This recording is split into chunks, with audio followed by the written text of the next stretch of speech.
Now, the federal government has said, in the case of this Mahmoud Khalil, he's the Columbia University Hamas-loving activist, not my politics by a long shot. He's for the destruction of Western civilization. Just to give you where he's at. Yeah, okay. You never said that. In a lie. memo signed by Marco Rubio, the memo does not allege any criminal conduct against him. There's no law. A legal permanent U.S. resident, but rather that he could be expelled for his beliefs. Remember the law I told you that the Secretary of State could deport anybody you want for any reason?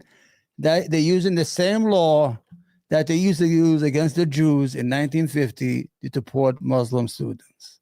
The same law that was created to deny Jewish Americans in the 1950s of due process and deport them as sympathizers or a member of the Communist Party.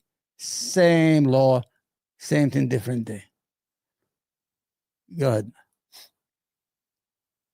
Well, you got to be really sticky with you got to stick to your principles. Like, this guy is, to me, the worst of the worst, but I don't think you can throw people out of this country for disappearing. Look at Piers Morgan. He has a green card. That's free speech.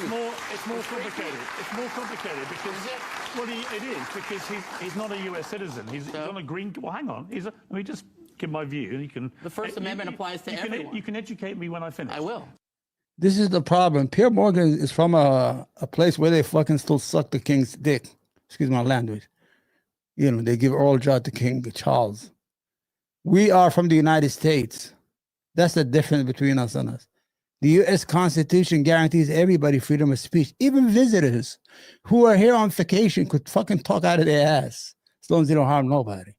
But right now we're heading, in a dark time, man. And it's dangerous when you have people look like Piers Morgan saying, well, he's not an American citizen. He's a green card. Soon they're going to get the American citizen.